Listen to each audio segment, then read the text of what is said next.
ng ating gobyerno. He adds na we are on the verge of constitutional crisis kung tuluyan daw pong i-snob yung investigasyon or reaction. Sino po nagsabi po? Si Senator Bato de la Rosa. Hindi po ba niya natatandaan na nagkaroon na ng first hearing? Siya po yata yung wala. That was an opportunity para sa kanya para magtanong. So wag niyo pong sisihin kung ngayon po ay hindi umaten ang mga cabinet officials natin sa pangalawang hearing po. 6 na oras po ang naging hearing nung una. Sana po dumating siya, nagpakita siya, para pa nakapagtanong siya na maayos. But Ay, magandang umaga po. Just one quick follow-up. Sinabi po kasi rin ni Senator Bato na gusto niyang ipasabina itong mga government officials na hindi dumalo. Do you think this is a reasonable move coming from Senator Bato and posible ba yun? Nasa kanya po yan. Kung magpapasupi na siya, siguraduhin lamang din po niya na siya po ay magpapakita. Ito na nga, Bato de la Rosa at Claire Castro nagkahamunan. Pero bago ang lahat, maaari kayong mag-subscribe para maging updated sa mga issue at bagong mga balita. Naging matigas nga ang pagmumukha ni UC Claire Castro matapos magbitiw ng salita sa Senator Bato de la Rosa na padadalhan niya umano ng sabina sina General Torre kung hindi pa rin ito dadalo sa Senate hearing. Nagtatagong si Torre, dinidepensahan ng Malacanang. Narito ang buong detalye. Thank you, Assistant Director General Jonathan Malaya. At ngayon po ay handa na po tayong tumugon sa inyong mga katanungan. First question po, Leth Narciso, DZRH. Good morning, Yusek. Ma'am, may we know po ano ng mga hakbang ang ginagawa ng pamahalaan kaugnay ng immigration crackdown ng Trump administration.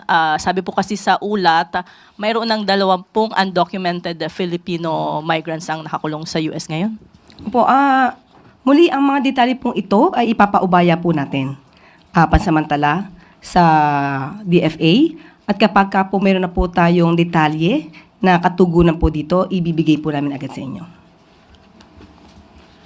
Tristan Nodalo, Newswatch Plus. good morning po, Yusek. Ma'am, nag-start na po yung hearing ni Senator Amy Marcos regarding sa arrest ni former President Duterte and dumalo po si Senator Bato de la Rosa doon. And sa sinabi niya po ay parang nagrereklamo po siya sa hindi pagdalo ng ilang executive official at ito raw po ay tahasang pagbabaliwala sa doktrina ng checks and balances ng ating gobyerno. He adds na we are on the verge of constitutional crisis kung tuluyan daw pong i-snob yung investigasyon or reaction po. Sino po nagsabi po? Si Senator Bato de la Rosa. Hindi po ba niya natatandaan na nagkaroon na ng first hearing? Siya po yata yung wala. That was an opportunity para sa kanya para magtanong. So wag niyo pong sisihin kung ngayon po ay hindi umaten ang mga cabinet officials natin sa pangalawang hearing po. 6 na oras po ang naging hearing nung una. Sana po dumating siya, nagpakita siya, para pa nakapagtanong siya na maayos. But do you believe or hindi po ba tayo naniniwala sa sinabi niyang pwedeng magkaroon ng constitutional crisis daw po, ma'am, kung patuloy daw pong gagawin ito ng Malacanang? Dapat malaman din po ni Senator Bato na ang patungkol po sa executive privilege ay matagal na po ring inayunan ng Supreme Court. Marami na pong kaso na desisyon na ng Supreme Court. Nandiyan po ang Senate versus Ermita, Neri versus Senate Committee, kung saan po ang executive privilege ay patunay lamang po according to the Supreme Court decisions na ito po ay maaaring i-invoke ng ating Pangulo at ng kanyang mga high-ranking officials. Especially kung ito ay mga patungkol sa deliberative process privilege, presidential communications privilege, or state secrets privilege. So sana po mabasa niya po ang mga kasong ito para po siya maliwanagan. Follow-up question from Maricel Halili. Ay, magandang umaga po. Just one quick follow-up. Sinabi po kasi rin ni Senator Bato na gusto niyang ipasabina itong mga government officials na hindi dumalo. Do you think this is a reasonable move coming from Senator Bato and posible ba yun? Nasa kanya po yan. Kung magpapasupi na siya, siguraduhin lamang din po niya na siya po ay magpapakita. Next question, Ann Soberano, Bombo Radyo.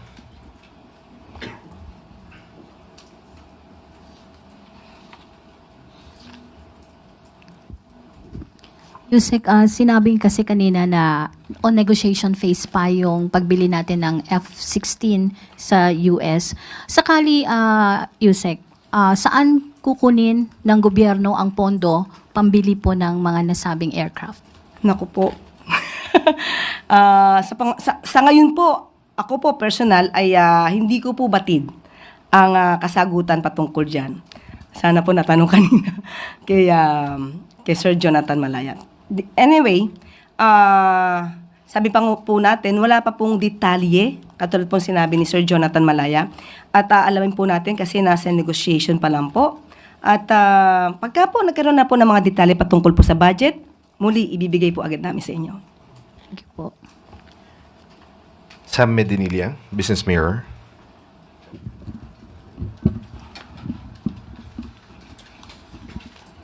Good morning, ma'am. Hello. Magtatanong lang po ako, kami regarding po dun sa Palace reaction ng sa 17% reciprocal tariff na inimpose ng US government sa Philippines. May assessment na po ba yung Philippine government kung ano yung mga industries na maapektuhan ng nasabing 17% tariff? Sa ngayon po, wala pa po tayong detalye patungkol po kung ano mga industries na maaaring maapektuhan. Pero siguro po itong 17% na ipapato na tariff ay isa na rin pong magandang balita. Dahil mas marami po na bansa na mas napatawan ng mas mataas na tariff. At lumalabas nga po na parang tayo lamang po ay ang second lowest, no? Susunod po tayo sa Singapore. At ayon din po sa DTI, yung impact po nito ay medyo hindi ganon kalaki, very minimal po. At tayo rin po ay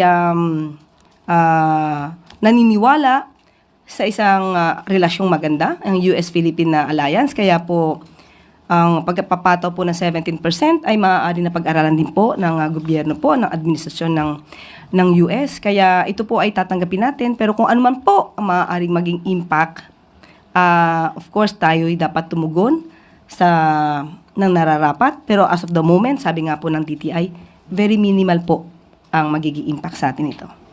Ma'am, but what steps will the government take to ease the impact of the additional tariff kung saan? Titignan po natin. Kasi ang base naman po sa mga reports natin, hindi naman po din kasi ganun kalaki yung ating ini-import, no?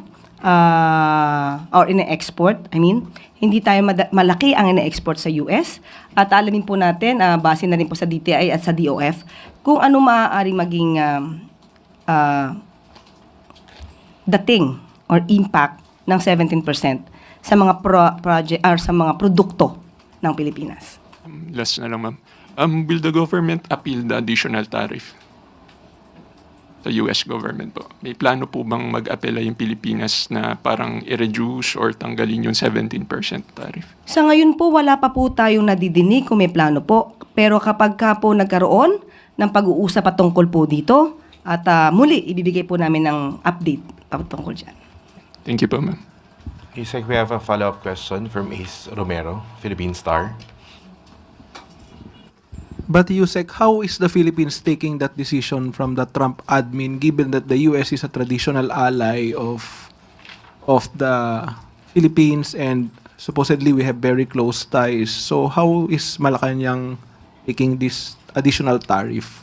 Decision po kasi ng gobyerno ng US yan. Kung meron po silang dapat na pangalagaan patungkol sa kanilang mga economic growth nila or sa kanilang mga ekonomiya, hindi po ito mapipigilan. Yan po ang kanilang magiging polisiya. At sabi nga po natin, ang pagpataw po ng 17% ng second lowest, sa ating palagay ay hindi na po ganon kasama. Mabuti pa rin po ito sa ating palagay. Although undeniable, it could also lead to higher costs, di po ba, yung tariff. So, may epekto din ho yun kahit paano sa ating economy. Yes. So, how are we taking this? Are we even taking this positively given that it could lead to higher costs? Pwede po kasi maging positibo ito, pwedeng maging negatibo ito, lalo kapag ka po tayo nag-e-export. Pero kapag ka po nanatili ang ganitong klaseng polisiya, maaari pa rin din po tayo makakuha ng mga investors, mula doon sa mga bansa na may pinapatawan na malalaking tariff. So, maaari silang pumunta sa Pilipinas, dito sila magsagawa, mag-manufacture, dahil 17% lamang ang pinapataw sa atin. So, pwedeng negative positive ito. So you're saying, since mas mataas sa iba, they might reconsider and, Investing here. ito na lang. Okay. Meron ba tayong ibibigay na offer sakali sa US or sa Trump admin in case para somehow ma-mitigate or somehow ma-ease yung tariff na yan, or will we renegotiate para magkaroon ng better terms given that we are close allies? Siguro po, ang tamang ahensya po ang sasagot po niyan, at sa kasalukuyan po ay wala po tayong update tungkol sa iyong tanong. Salamat po. Thank you. Ana Badjo, GMA News Online. Good morning po, ma'am. Ma'am, may we just get your reaction on the recent statement made by Vice President Sara Duterte that although it is ironic, but she has to thank President Bongbong Marcos na nagkaroon sila ng forgiveness ng papa niya, former President Rodrigo Duterte. Okay.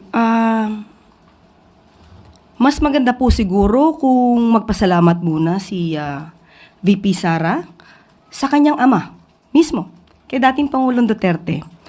Dahil kung siya man po ay nagkaroon ng pagkakataon at nagkaroon ng oras kasama ang kanyang ama, ay dahil ito sa kasong EJK. Kung hindi po naganap at hindi nagawa ang sinasabing mga aksyon patungkol sa war on drugs at walang nag-complain, hindi naman din po sila makakaroon ng pagkakataon na makapunta sa dahig. So mas magandang pasalamatan niyo muna po dahil sa ginawa ng kanyang ama, sa mga nirereklamos po sa kanya, yun po yung naging cause kung ba't sila nasa dahig. Pero, pinaabot po natin to sa Pangulo.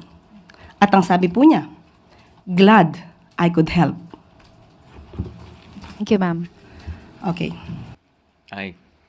Good morning sa lahat. May statement pa. Hello. Good afternoon. Good morning.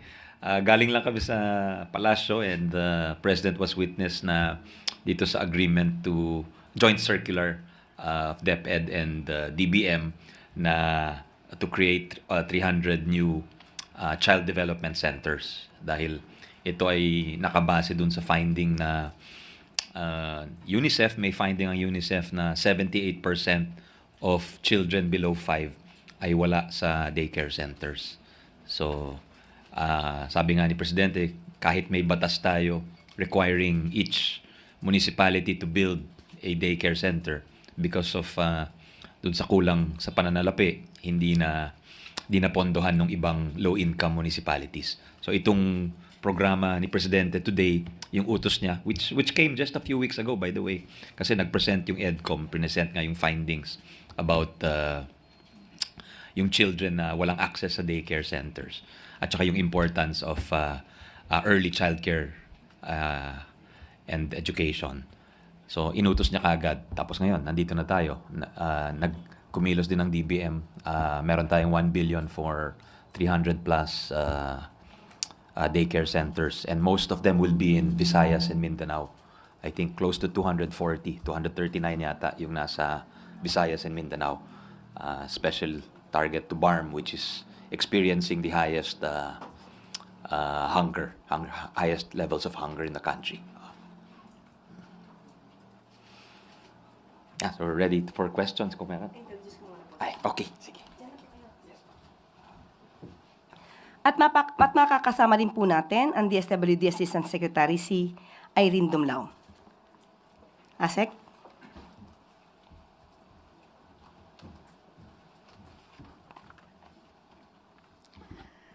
Magandang umaga po sa ating lahat. Ang Department of Social Welfare and Development bilang lead in the Interagency Task Force on Zero Hunger is fully committed in addressing the issue on hunger and malnutrition. Alinsunod po sa vision ng ating pong Pangulo, Marcos Jr., na dapat wala pong Pilipino na magiging gutom.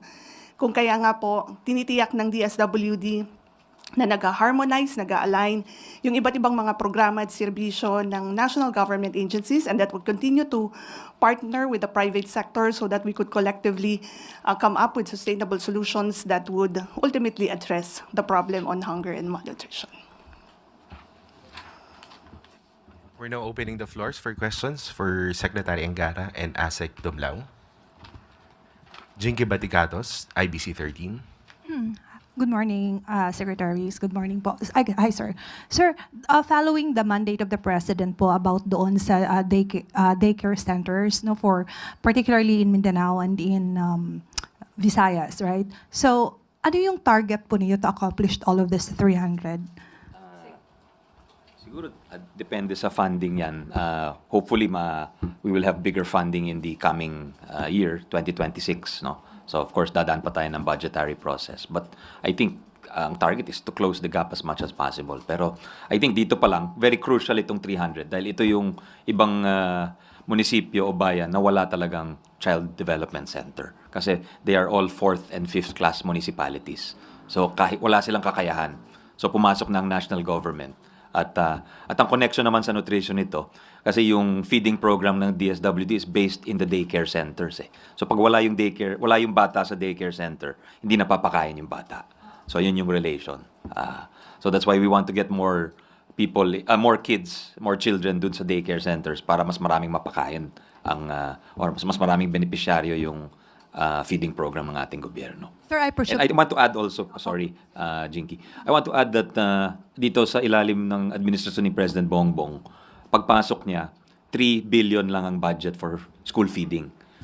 It's increased to 11.7 billion. So that's like, I think that's a 350% increase in the budget. Sir, open naman to sa lahat, no? For everybody. It is for, ang nasa batas kasi, wasted and severely wasted. Yun talagang underweight, yung mga ganon. Marami tayong ganon eh. So. Sir, because of the availability of fund now, 1 billion is being given to you by the DBM. So most likely, sir, you will start this year. Actually, just to clarify, the money is going to be given to the local governments. Sila yung sila yung magko-construct. Parang yung tinatawag na by administration. So, thank you, Secretary. Thank you, thank you. Ivan Mayrina, GMA7. Okay, ASEC Dumlao, ma'am. How do you reconcile the fact that in a recent survey, tumaas pa po yung bilang ng mga nagugutom, 27% ang nagsabi na nakaranas sila ng gutom sa nakalipas sa 3 buwan. How do you reconcile that with our efforts sa Zero Hunger Project ng DSWD? Well, Ivan, of course, we recognize na marami pong mga factors na nakakaapekto sa issue ng hunger and malnutrition. Kaya nga po ang DSWD nakatutok tayo. We are intensifying our efforts. And as I mentioned earlier, we're working with other government agencies para mag-harmonize yung iba't ibang mga programa at serbisyo natin and talagang ma-achieve yung objective of addressing hunger. On the part of the DSWD, nire-recognize naman natin yung mga challenges. Halimbawa, no, in Visayas, protracted yung issue on Canlaon eruption. And this could be one of the reasons kung bakit nga po tumaas din yung incidence of hunger in that region. But then again, sabi ko nga po, DSWD is fully committed to ensuring na may provide natin yung kaukulang kinakailangan lalo sa pagkain ng ating pong mga kababayang naapektuhan. And that is also one of the reasons why we are scaling up the implementation of not only Walang Gutom program, but also yung mga ibang programa like Walang Gutom Kitchen. Salamat po. Thank you. Alvin Baltazar, Radyo Pilipinas. Secretary Angara, good morning po. Secretary, since napag-uusapan natin yung nutrition program, meron ba tayong study tungkol doon sa impact sa mga bata ng malnutrition at kakulangan sa pagkain? Marami pong studies, both local and foreign, na kapag yung bata hindi nakakakain, hindi nabubuo yung kanyang utak. And ang sabi nga ng mga dalubhasa dito, 90% ng utak ay nabubuo before the age of 5. That's why nag-utos si Presidente na mag-focus tayo sa early child care and development. Kasi yung under DepEd, yung kinder is 5 years old bago pumasok eh. Pero kumbaga, yun universal yun, required na pumasok yung mga bata. Pero yung ECCD, kumbaga nakita niya na may mga LGUs na mahusay ang implementasyon, merong mga sa ibang municipalities, meron 3, 5 daycare center, pero meron ding bayan na walang daycare center. So sabi niya, dapat siguro pumasok ng national government dito. Kahit hindi niya pangunahin tungkulin ito, magbayanihan effort na tayo along with the local governments. Kasi kundi ang tagal na napasan ng batas yung Republic Act na requiring the municipalities to construct daycare centers. I think ilang dekada na yon, pero despite that, hindi pa rin nagagawa yung daycare centers. Kaya kumilos na mabilis si Pangulong Marcos. Secretary, follow up lang doon sa side ng nutrition. As far as school performance sa mga bata, anong progress yung nakita natin nung nag-intensify tayo ng feeding program? Yes. Specifically doon sa public schools. We have this exam called the Carla exam. It measures the literacy ng bata, yung ability to read. Nag-improve siya, especially at the early grades. So parang pinapakita na the earlier we intervene, mas maganda kaysa sa pagka umabot na ng, kasi yung feeding program ng DepEd is kinder to grade 6. So mas effective siya between kinder and grade 2. Yun ang pinakamalaking gains. Yun ang pinapakita ng pag-aaral. So yun ang lesson namin. Maaring pag ganun talaga ang trend, we may ask Congress to amend the law na more resources will go to the younger years. If I remember it right, Secretary, during the time of then President Ferdinand Edralin Marcos, may Nutriban. Yes. Ngayon ba ibinalik natin yung Nutriban? Yes, we have similar, kasi yung DOST is part of the school feeding law. Sila yung, kung anong pinapakain namin, kailangan i-approve ni DOST na nutrient-rich siya. So yun yung idea behind the Nutriban. So parang yung modern day Nutriban, yung mga snacks ng mga bata, parang nakamodelo dun sa Nutriban ni President Marcos Sr. Thank you po, Secretary. Thank you. Leth Narciso, DZRH.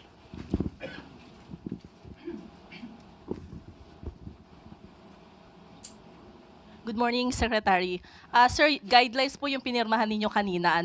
Pwede pong malaman paano yung masusustain yung operations no? Halimbawa, naitayo na yung mga daycare centers. Yes, the operations will be with the LGUs. Kasi yun talagang nangyayari. Yun talagang nasa batas na LGUs will construct and will maintain the daycare centers. Pero sa ngayon, dahil sa kakulungan ng pondo, hindi nakakapagtayo yung ibang LGU. So yun na lang, kumbaga kaya bayanihan approach. Kasi here, in the 300 plus daycare centers, si national government ang popondo, pero dapat saluhin ng mga LGUs sa baba. Mag-provide sila ng daycare worker at maaaring other, maybe security or other workers to help dito. Gilbert Perdes. Good morning po, Sec. Morning po. Paano ho matitiyak ng pamahalaan na nabanggit po kasi na yung magpapatupad yung LGU, yung mga local officials, paano ho matitiyak natin na hindi ito mababahiran ng politika yung implementation ng programa? Hindi ho. Kasi hindi naman nakabase sa kung kakampi o kalaban. Dito talagang nakabase siya sa objective criteria.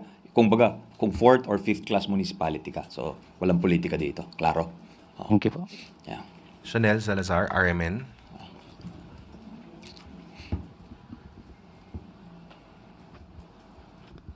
Good morning po, Sec.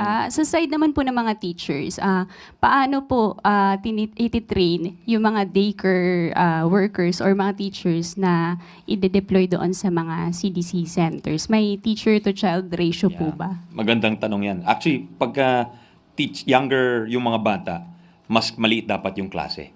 So, kung sa regular class is 1:30, 1:35, pagdating sa kinder at daycare, pakonti yan, 15 or 20 na lang sana, ideally. Tapos dun sa training nila, nawala yun Nawala yung training sa mga higher education institutions, yung mga colleges. Parang nawala yung specialization for early child care. So ngayon, I think ang recommendation ng EDCOM or Educational Commission is ibalik yung specialization in child care para pag-graduate ng teacher, she has a specialization in early childcare. Yun talaga, alam niya anong gagawin. At saka meron ding module ang TESDA actually. So hindi mo kailangan maging college graduate. Meron silang certification program na you can be trained in childcare, early childcare. Tuesday New, DZBB.